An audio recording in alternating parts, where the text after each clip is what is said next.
Yung things God gave to man na nothing to all creation, na wala sa lahat ng creation, meron pala tayong pagkakaiba? Yes. Alam mo nyo kung ano yung wala sa creation? Freedom to choose. Ang ibig sabihin pala, ikaw, tayong lahat, may freedom to choose. Kasi ayaw ni Lord na maging robot ka. Ayaw ni Lord na, sundin mo ako, dahil ako ang Diyos, ganito ako.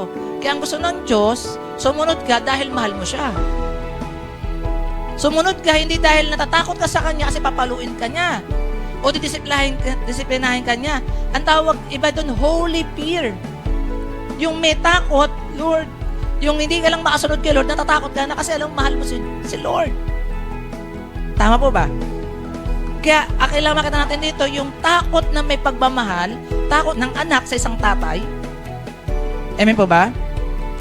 Hindi yung takot kasi alam mo, papagalitan ka ni Lord, didisiplinahin ka ng Lord.